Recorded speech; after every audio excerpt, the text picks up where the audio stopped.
Hello student, welcome to Preksha academy. আমি তোমাদের জন্য আজকে নিয়ে এসেছি ক্লাস 11-এর ফার্স্ট সেমিস্টারের ভারতীয় দর্শনের যে বিভাগগুলো রয়েছে, দুটি বিভাগ সে সম্পর্কে প্রিভিয়াস ক্লাসে একটু আলোচনা করেছিলাম এবং 20টি গুরুত্বপূর্ণ কোশ্চেন আলোচনা করেছিলাম।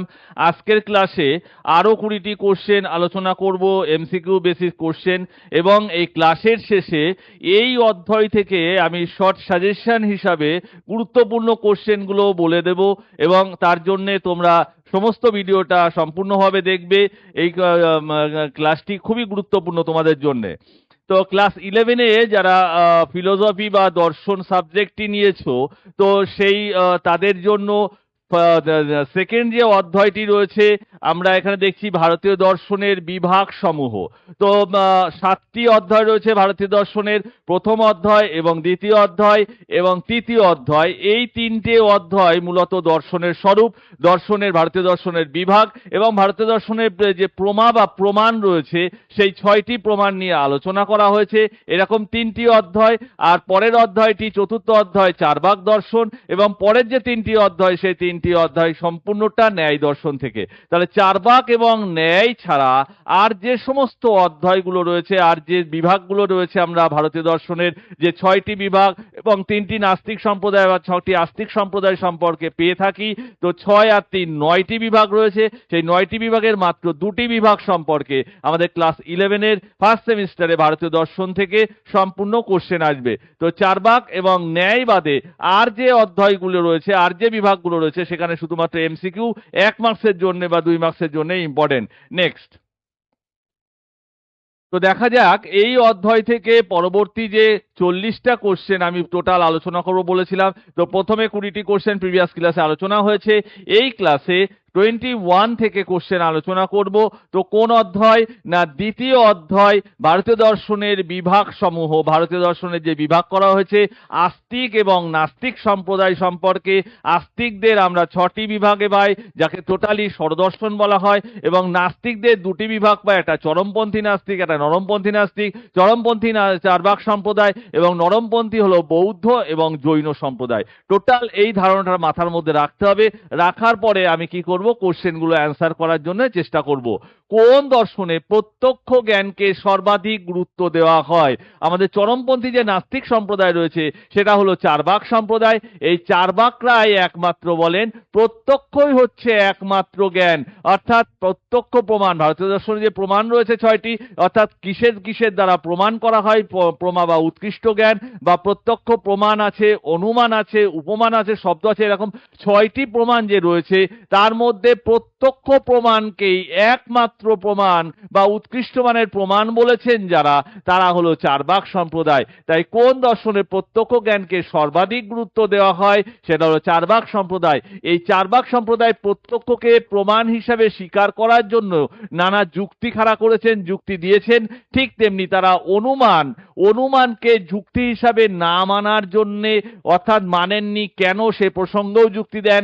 অনুমান, উপমান, এই উপমানকেও তারা প্রমাণ হিসেবে মানেননি, শব্দকেও মানেননি। তাহলে এগুলো প্রমাণ হিসেবে তারা স্বীকার করেননি, কেবল একমাত্র প্রত্যক্ষকেই একমাত্র প্রমাণ হিসাবে স্বীকার করেছেন। তাই চারবাক কারা? চারবাক হচ্ছেন চরমপন্থী নাস্তিক সম্প্রদায়। এই চারবাকরা কটি প্রমাণ স্বীকার করেছে? একটি প্রমাণ স্বীকার করেছে।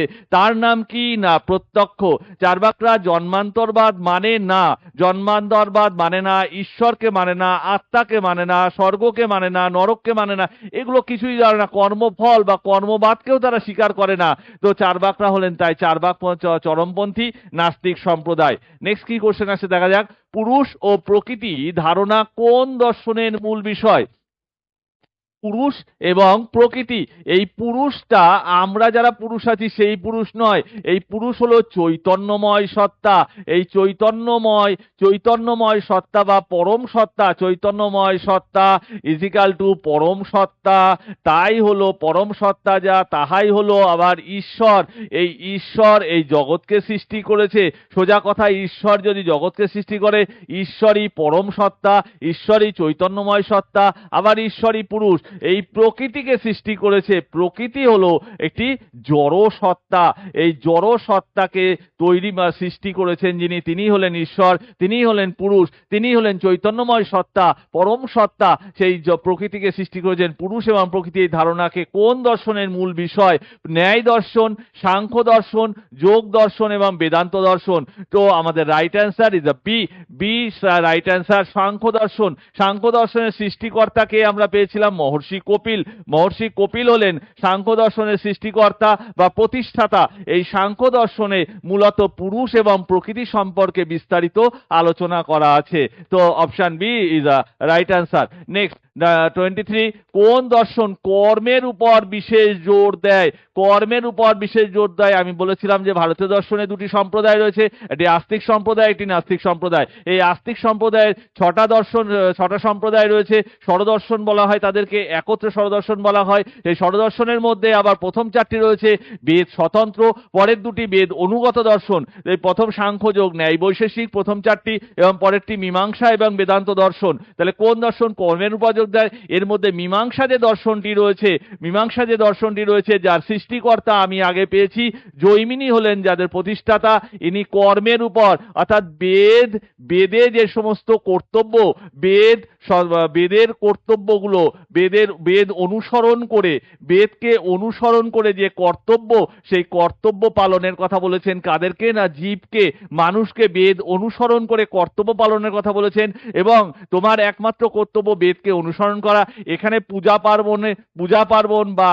পার্বণের কথা বলা হয়েছে, যেটা মানুষের জীবনের আচার আচরণের ক্ষেত্রে খুবই গুরুত্বপূর্ণ ব্যবহার করতে বলেছেন। এবং যাগযজ্ঞ, পূজা পার্বণ এবং বেদ অনুগত কর্তব্য। সোজা কথায় বেদ অনুগত দর্শন যদি থাকে সেটা হলো মীমাংসা দর্শন এবং বেদান্ত দর্শন, যার সৃষ্টিকর্তা ও প্রতিষ্ঠাতা জৈমিনী। সেখানে কর্মের কথা বলা হয়েছে, অর্থাৎ যেমন কর্ম করবে তেমন তার ফল লাভ করবে। কর্মফলবাদের উপর এখানে গুরুত্ব দেওয়া হয়েছে। তাহলে option A is the right answer. কোন দর্শনে কর্মের কথা বলা হয়েছে? মীমাংসা দর্শনে। নেক্সট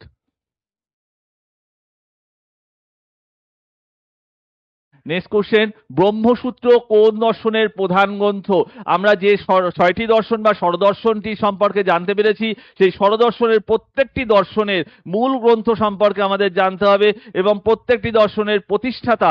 এই টোটাল জিনিসটা যদি জানা যায় তাহলে এখান থেকে কোশ্চেন খুব ভালোভাবে কমন পাওয়া যায়। তাহলে ব্রহ্মসূত্র কোন দর্শনের প্রধান ধর্মগ্রন্থ? ও ব্রহ্মসূত্র হলো বেদান্ত দর্শনের প্রধান ধর্মগ্রন্থ। Option B is the right answer. এই বেদান্ত দর্শনের প্রতিষ্ঠাতা হলেন বাদরায়ণ, ঋষি বাদরায়ণকে বলা হয়, বা বেদব্যাসকে বলা হয় ব্রহ্মসূত্রের প্রতিষ্ঠাতা, যেটা বেদান্ত দর্শনের মূল আকর গ্রন্থ। কোন দর্শন যুক্তিবিদ্যার জন্য বিখ্যাত? মুক্তিবিদ্যা বা যুক্তিবিদ্যার জন্য বিখ্যাত হবে। এটা যুক্তিবিদ্যার জন্য বিখ্যাত। যুক্তিবিদ্যা বা লজিক, প্রথম প্রিভিয়াস ক্লাসে আমি বলেছিলাম ভারতীয় দর্শনে যত দর্শন আছে তার মধ্যে একমাত্র ন্যায় দর্শন যার প্রতিষ্ঠাতা হলেন মহর্ষি গৌতম, তিনি মহর্ষি গৌতম। এই ন্যায় দর্শনে একমাত্র যুক্তি বা লজিক নিয়ে আলোচনা করা হয়, ভারতীয় যুক্তিবিদ্যা বলা হয়। তাই একমাত্র option A is the right answer. ন্যায় দর্শনকে ভারতীয় যুক্তিবিদ্যা বলা হয়। কোন দর্শন সমাধিকে গুরুত্ব দেয়? অষ্টাঙ্গী যোগ বা অষ্টযোগের কথা যেখানে বলা হয়েছে, যে যোগের মধ্যে সমাধি হলো শেষ সমাধি, অষ্টযোগ বা ধ্যান এবং যোগকে গুরুত্ব দিয়ে আলোচনা করা হয়। গুরুত্ব লাভ করেছে ধ্যান এবং যোগ সাধনার দ্বারা সমাধি লাভ করা হয়। কোন দর্শনের সমাধিকে গুরুত্ব দেওয়া হয়? তো আমাদের যোগ দর্শন অপশন এ, যোগ দর্শন। এর মধ্যে ঋষি পতঞ্জলি যোগ দর্শনে এই সমাধিকে গুরুত্ব দিয়েছেন। তাহলে 26 এর right answer option A. 27, Jain ধর্মে কতটি রত্ন এর কথা বলা হয়েছে? আমি এর আগেও আলোচনা করেছি, ডিটেলস যখন আলোচনা করেছি তখন ত্রিরত্নের কথা বলা হয়। ত্রিরত্ন কোন দর্শনে আলোচনা করা হয়েছে? এরকম ভাবে প্রশ্ন আসতে পারে, ত্রিরত্ন কোন দর্শনে আলোচনা করা হয় বা কোন ধর্মে আলোচনা করা হয়? সেই জৈন ধর্মেরই যে দর্শন তাকেই জৈন দর্শন বলা হচ্ছে। তাহলে ত্রিরত্ন বা তিনটি রত্নের কথা বলা হয়েছে জৈন দর্শনে। 27 option B is the right answer. Next, Bauddha দর্শনের মূল শিক্ষা, বৌদ্ধ দর্শনের মূল শিক্ষা এখানে একটু জানা দরকার যে জৈন ধর্মে যদি ত্রিরত্নের কথা বলা হয়, তাহলে বৌদ্ধ ধর্মের ক্ষেত্রে আমরা আর্য সত্য চতুষ্টয় বা চতুর্থ আর্য সত্য, চারটি আর্য সত্যের কথা জানতে পারি আমরা, আর্য সত্যের কথা জানতে পারবো আমরা বৌদ্ধ দর্শনে, ত্রিরত্ন জানতে পারবো আমরা জৈন দর্শনে। এই আর্য সত্য রয়েছে চারটে। এ থেকে অনেকবার প্রশ্ন আসে যে কয়টি আর্য সত্যের কথা বুদ্ধদেব তার দর্শনে আলোচনা করেছেন। চারটি আর্য সত্য রয়েছে। চারটি আর্য সত্য, দুঃখ আছে, দুঃখের কারণ আছে, দুঃখের নিরোধ সম্ভব এবং নিরোধের উপায় বা পথ আছে। এই যে চারটি আর্য সত্য, সে সম্পর্কে বৌদ্ধ দর্শনে বলা হয়। জৈন দর্শনে বলা হয় ত্রিরত্নের কথা, অর্থাৎ সৎ দর্শন, সৎ জ্ঞান এবং সৎ চরিত্র। এই যে ত্রিরত্ন রয়েছে জৈন দর্শনে, সেই ত্রিরত্নের কথা বলা হয়েছে। তাহলে বৌদ্ধ দর্শনের মূল শিক্ষা কি? ভোগবাদ, চারটি আর্য সত্য, পরমাণুবাদ বা যুক্তিবাদ। এই পরমাণুবাদ আমরা বৈশেষিক দর্শনে পেয়েছি চারটি আর্য সত্য। Option B is the right answer. 28, 29-এ কোন দর্শনে ঈশ্বরের অস্তিত্বকে গুরুত্ব দেওয়া হয় না? ঈশ্বরকে মানে না, বেদকে মানে না, এমন কারা আছে? না চরমপন্থী নাস্তিক সম্প্রদায়েরা আছে। আর এই চরমপন্থী নাস্তিক সম্প্রদায় আমাদের ভারতীয় দর্শনে যেটা আছে সেটা হচ্ছে ঈশ্বরের অস্তিত্বকে গুরুত্ব দেওয়া হয় না, মানে না চার্বাক সম্প্রদায়, কিন্তু ঈশ্বরের অস্তিত্বকে গুরুত্ব দেওয়া হচ্ছে না। এটা সাংখ্য, বেদান্ত, যোগ এবং মীমাংসা। সাংখ্য, বেদান্ত, যোগ এবং মীমাংসা। এই মীমাংসা দর্শনে কর্মের কথা বলা হয়েছে, সেখানে ঈশ্বরকে অত গুরুত্ব দেওয়া হয় না। ঈশ্বরের যে অস্তিত্ব রয়েছে সেটাকে গুরুত্ব দেওয়া হয় না, কিন্তু মীমাংসা দর্শনে দেখা যায় ঈশ্বরের অস্তিত্বকে তারা গুরুত্ব দেয় না, কর্মটাকেই গুরুত্ব দেয়। নেক্সট 30, কোন দর্শন আত্মার অস্তিত্ব অস্বীকার করে? আত্মাকে অস্বীকার করে, ঈশ্বরকে অস্বীকার করে, বেদকে অস্বীকার করে চরমপন্থী নাস্তিক সম্প্রদায়, তারা হলো চার্বাক সম্প্রদায়। Option B is the right answer. Next, অষ্টাঙ্গিক মার্গ কোন ধর্মের সঙ্গে যুক্ত? যদি বলে যে অষ্টযোগ বা অষ্টাঙ্গী যোগ, অষ্টযোগ যদি বলে তাহলে তখন হবে যোগ দর্শন। কিন্তু অষ্টাঙ্গিক মার্গ বা আটটি পথ, মার্গ শব্দের অর্থ হলো পথ, আটটি পথ। বুদ্ধদেব মানুষের দুঃখ, কষ্ট, জরা ব্যাধি থেকে মুক্তি লাভের জন্য মানুষকে আটটি পথ অবলম্বন করার কথা বলেছিলেন। সেই আটটি পথ অবলম্বন করলে মানুষের কি হবে? মানুষের নির্বাণ লাভ করা সম্ভব। নির্বাণ কি? নির্বাণ শব্দের অর্থ হলো নিভে যাওয়া বা নির্বাপিত হওয়া, অর্থাৎ মানুষের দুঃখ কষ্টের হাত থেকে মুক্তি লাভের জন্য বুদ্ধদেব আটটি মার্গের কথা বলেছিলেন। এই আটটি মার্গ সে যদি পালন করে চলে তাহলে তার কি হবে? না নির্বাণ হবে।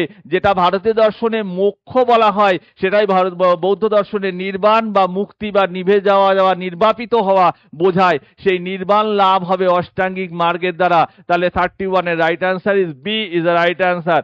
নেক্সট কোশ্চেন 32, অদ্বৈতবাদ কোন দর্শনের সঙ্গে যুক্ত? না অদ্বৈতবাদ আমাদের স্বরদর্শনের শেষ যে দর্শনটা রয়েছে, আস্তিক দর্শনের শেষ দর্শন রয়েছে বেদান্ত দর্শন, যার সৃষ্টিকর্তা হলেন মহর্ষি বাদরায়ণ বা বেদব্যাস। আমি আগে আলোচনা করেছি সেই দর্শনের মধ্যে পার্ট অর্থাৎ ঋষি বাদরায়ণের পরবর্তীকালে দেখা যায় যে শঙ্করাচার্য, রামানুজ, অদ্বৈতাচার্য, শঙ্করাচার্য, রামানুজ, বল্লভাচার্য, বিশিষ্টাচার্য, নিম্বাকাচার্য এবং মাধবাচার্য, এরা বিভিন্ন সম্প্রদায় বিভক্ত হয়ে যায়। এর মধ্যে একটি মতবাদ হচ্ছে অদ্বৈতবাদ। দ্বৈত নয়, দুই নয়, অর্থাৎ এক, দুই নয়। যেহেতু দুই যদি না হয় তাহলে এক এবং অদ্বিতীয়। কে? ঈশ্বর এক এবং অদ্বিতীয়। সেখানে ব্রহ্মের কথা বলা হয়েছে, ব্রহ্ম এক এবং অদ্বিতীয়ম। সেই অদ্বৈতবাদের সমর্থক হলেন শঙ্করাচার্য। শঙ্করাচার্যকে বলা হয় যিনি ভারতের চারটে প্রান্তে চারটি মঠ তৈরি করেছিলেন, শঙ্করাচার্যের মঠ। সেই অদ্বৈতবাদের প্রবর্তক বলা হয় শঙ্করাচার্য। সেই অদ্বৈতবাদ কোন দর্শনে আছে? না বেদান্ত দর্শনে রয়েছে। নেক্সট কোশ্চেন, অহিংসা পরম ধর্ম। অহিংসা পরম ধর্ম এই ধারণাটি কোন দর্শনের সঙ্গে যুক্ত? আমি আগেও বলেছি ন্যায় দৈন্য, বৈশেষিক সাংখ্য। অহিংসা এই শব্দটি, অহিংসা পরম ধর্ম, এটা যেমন জৈন ধর্মেও রয়েছে তেমনি বৌদ্ধ ধর্মেও রয়েছে। তাহলে অপশন অনুযায়ী এখানে B is the right answer. Jain ধর্মে যে দর্শনের প্রতিষ্ঠাতা বর্ধমান মহাবীর। কোন দর্শনের প্রমাণের বিশ্লেষণ সবচেয়ে গুরুত্বপূর্ণ? প্রমাণ করতে গেলে সেটাকে যুক্তি দিয়ে প্রমাণ করতে হয়। আমি আগেও বললাম যে যুক্তি সম্পর্কে সম্পর্কে আলোচনা করেছে ভারতীয় দর্শনে, সেটা হলো ন্যায় দর্শন। তাহলে যুক্তি দিয়ে বা লজিক রয়েছে কোন দর্শনে? না ন্যায় দর্শনের মধ্যে। ভারতীয় দর্শনের মধ্যে ন্যায় হচ্ছে এমন একটা দর্শন, মহর্ষি গৌতমের যে ন্যায় দর্শন, সেখানে প্রমাণ বা যুক্তি নিয়ে আলোচনা করা হবে। তাহলে option A is the right answer, ন্যায় দর্শন। নেক্সট 30, কোন দর্শনে মোক্ষকে জীবনের চরম লক্ষ্য বলা হয়? মোক্ষ হলো জীবনের চরম লক্ষ্য। মানুষের জীবনে অনেক কিছু লক্ষ্য থাকতে পারে, তার মধ্যে মোক্ষই হচ্ছে একমাত্র চরমতম লক্ষ্য। এই যে, ধনী হওয়া বা নাম করা, মানুষের জীবনে অনেক রকম অ্যাচিভ করার অনেক রকম লক্ষ্য থাকতে পারে, কিন্তু ভারতীয় দর্শনে ঋষি মনীষীদের মূল বক্তব্য হচ্ছে মোক্ষ লাভ। মানুষের জীবনে মোক্ষ লাভই হচ্ছে একমাত্র চরম লক্ষ্য হওয়া উচিত। সেটাই হলো আস্তিক দর্শনের মতে। আস্তিক দর্শন অর্থাৎ যারা বেদের প্রামাণ্যকে স্বীকার করে, যারা ঈশ্বরকে মেনে চলে, তারাই একমাত্র মোক্ষ বা মুক্তির কথা বলেন। তাহলে option A is the right answer, আস্তিক দর্শন সম্প্রদায়। কোন দর্শন? ভোগবাদী। ভোগবাদী দর্শন কোন দর্শন? ভোগবাদী দর্শন। এই দটা হবে না, তাহলে ভোগবাদী দর্শন হিসেবে পরিচিত কোন দর্শন? অর্থাৎ আমরা ত্যাগ এবং ভোগ এই দুটো জিনিসকে আমাদের জীবনে লাভ করে থাকি। ত্যাগী যারা, তারা সন্ন্যাসী, যারা ঋষি মানুষ, তারা সাধু মানুষ, কিন্তু ভোগী যারা, তারা এই সাংসারিক জীব হয়। তাহলে কোন দর্শনে? ভোগবাদ। অর্থাৎ চার্বাকরাই একমাত্র ঈশ্বরকে মানেননি, তারা বেদকে মানেননি। তারা বলছেন যাবৎ জীবেদ সুখম জীবেদ ঋণং কৃত্যা ঘৃতং পিবেদ, অর্থাৎ যতদিন বেঁচে থাকবে সুখে বেঁচে থাকবে, প্রয়োজন হলে তুমি ধার করে ঘি কিনে খাবে, তাহলে যতদিন বাঁচবে তুমি ভোগের মাধ্যমে জীবন অতিবাহিত করা। অর্থাৎ কাল তো আমি দেখতে পাইনি, আমার কর্মফল বা আমার জন্মান্তরবাদ, আমি পরের জন্মে কি জন্মাবো, কি হয়েছিলাম বা কি হব, এ সম্পর্কে বিস্তারিত কোনো ব্যাখ্যা তারা স্বীকার করে না। চার্বাকরা বলেন প্রত্যক্ষই হচ্ছে জ্ঞান লাভের একমাত্র উপায় বা উৎস। অর্থাৎ এই জগতে যতগুলো প্রমাণ আছে, 6টি প্রমাণ আছে, তার মধ্যে প্রত্যেককে একমাত্র তারা স্বীকার করে প্রমাণ হিসাবে। তাই চার্বাকরাই ভোগবাদী হিসাবে পরিচিত। Option B is the right answer, Charvaka. Next question 36, Yogasutra গ্রন্থটি কে রচনা করেন? ব্রহ্মসূত্র গ্রন্থ আমরা জানি যে বেদান্ত দর্শনের মূল আকর গ্রন্থ। ঠিক তেমনি যোগসূত্র আমরা যেমন ত্রিপিটকের কথা পাই, ত্রিপিটক বেদাঙ্গ সূত্রের কথা পাই, তেমনি যোগসূত্র হলো যোগ দর্শনের। তাহলে যোগের যিনি প্রতিষ্ঠাতা তিনি Maharshi Patanjali. B is the right answer. Next question 38, কোন দর্শন যজ্ঞ এর উপর বিশেষ গুরুত্ব দিয়েছে? এই যে যজ্ঞ এর উপর বা যজ্ঞ বা পূজা পার্বণ বা যে সমস্ত যজ্ঞ আহুতি দান করা বা পুজো পার্বণ, এই সমস্ত বিষয় মানুষের আচার আচরণের ক্ষেত্রে প্রয়োগ করা এবং মানুষের জীবন ধারণের ক্ষেত্রে এগুলোকে অ্যাপ্লাই করা, এই কথা বলেছেন, এর উপর বিশেষ গুরুত্ব দিয়েছে, সেটা হলো মীমাংসা দর্শন। অপশন এ, মীমাংসা দর্শন। নেক্সট কোশ্চেন 39, কোন দর্শনে দুঃখ এর বিশ্লেষণ সবচেয়ে গুরুত্বপূর্ণ? দুঃখকে বিশ্লেষণ করেছেন কোন দর্শনে? খুবই গুরুত্ব দিয়ে। অর্থাৎ আমরা জানি গৌতম বুদ্ধ মাত্র 29 বছর বয়সে গৃহত্যাগ করেছিলেন এই একটাই কারণে, যে মানুষের জীবনে এত দুঃখ কেন, মানুষের জীবনে এত জরা ব্যাধি দুঃখ কষ্টের কারণ কি, এই কারণটার উপলব্ধি বা কারণটার উত্তর খোঁজার জন্যই তিনি গৃহত্যাগ করেছিলেন। তাহলে দুঃখ এর বিশ্লেষণ সবচেয়ে গুরুত্বপূর্ণ রয়েছে আমাদের বৌদ্ধ দর্শনে। বৌদ্ধ দর্শনে গৌতম বুদ্ধের যে প্রতিষ্ঠিত যে দর্শন সম্প্রদায়, সেটা হলো বৌদ্ধ দর্শন। আমরা জানি যে বৌদ্ধদেব মারা যাওয়ার পরে এই দর্শন সম্প্রদায় আবার দুই ভাগে ভাগ হয়ে যায়, হীনযান এবং মহাযান সম্প্রদায়। এ বিষয়ে প্রশ্ন আসতে পারে। নেক্সট কোশ্চেন 40, ভারতীয় দর্শনের সবচেয়ে গুরুত্বপূর্ণ বৈশিষ্ট্য। ভারতীয় দর্শনে এই এত কিছু আলোচনা করার পর ভারতীয় দর্শনের সবচেয়ে গুরুত্বপূর্ণ যে বৈশিষ্ট্য রয়েছে সেটা ভোগবাদ, আধ্যাত্মিকতা, সামরিক শক্তি, রাজনীতি। অর্থাৎ ভারতীয় দর্শন টোটালি আমাদের যে আধ্যাত্মিক চিন্তা ভাবনা, আমাদের ঈশ্বর এবং তার সাথে আমাদের মিলন এবং যে মিলিত সম্পর্ক, এই যে আধ্যাত্মিক চিন্তা ভাবনা, ঈশ্বর, স্বর্গ, নরক, কর্ম, আত্মা, এই সমস্ত বিষয় যেগুলো আমরা চাক্ষুষ প্রত্যক্ষ করতে পারি না কিন্তু উপলব্ধি করি, কিন্তু আমরা বিশ্বাস করি, আমরা আমাদের বুদ্ধি এবং জ্ঞান এই দুটো দিয়ে আমরা উপলব্ধি করে থাকি বা বিচার করে থাকি, সেই যে জিনিসগুলো সেই সমস্তটাই হলো আধ্যাত্মিকতা, অর্থাৎ আধ্যাত্মিক জগতের জিনিস যে সমস্তগুলো আছে তাহাই হলো ভারতীয় দর্শনের সবচেয়ে গুরুত্বপূর্ণ বৈশিষ্ট্য। অর্থাৎ সমস্ত ভারতীয় দর্শনে যে আলোচনার বিষয়বস্তু তা সম্পূর্ণটাই বেশিরভাগ হচ্ছে আধ্যাত্মিক চিন্তা ভাবনা বা আধ্যাত্মিক বিষয়বস্তু নিয়ে আলোচনা। তো এই ছিল সেকেন্ড অধ্যায়, অর্থাৎ ভারতীয় দর্শন। ভারতীয় দর্শনের যে বিভাগসমূহ ক্লাস 11-এর, তোমাদের ক্লাস 11-এর সেকেন্ড অধ্যায়, এই সেকেন্ড অধ্যায় থেকে 3 মার্কসের কোশ্চেন আসতে পারে। 3 মার্কসের কোশ্চেন আসবে, সেই 3 মার্কসের জন্য অনধিক 40টি কোশ্চেন আমি আলোচনা করে দিলাম। এই 40টি কোশ্চেনের মধ্যে আশা করা যায় 3 মার্কস তোমরা কমন পাবে। তো এই 40টি গুরুত্বপূর্ণ প্রশ্ন আমরা পড়ব, এবং সব থেকে গুরুত্বপূর্ণ যে প্রশ্নগুলো আমাকে, যে টপিকসগুলো আমাকে জানতে হবে, যে ভারতীয় দর্শন কয় ভাগে বিভক্ত? 2 ভাগে বিভক্ত। আস্তিক এবং নাস্তিক সম্প্রদায়, আস্তিকরা কয় ভাগে বিভক্ত? না 6 ভাগে বিভক্ত। এই 6 ভাগগুলোকে একত্রে কি বলা হয়? ষড়দর্শন বলা হয়। এর মধ্যে প্রথম 4টি বেদ স্বতন্ত্র এবং পরের 2টি বেদ অনুগত। নাস্তিক দর্শন সম্প্রদায়কে 2 ভাগে ভাগ করা হয়, একটা চরমপন্থী নাস্তিক সম্প্রদায়, একটা নরমপন্থী। চরমপন্থী বলা হয় চার্বাকদের এবং নরমপন্থী বলা হয় বৌদ্ধ এবং জৈনদের। আস্তিক সম্প্রদায়ের মধ্যে যে 6টি ভাগ রয়েছে তাদের যারা স্রষ্টা বা প্রবর্তক কারা?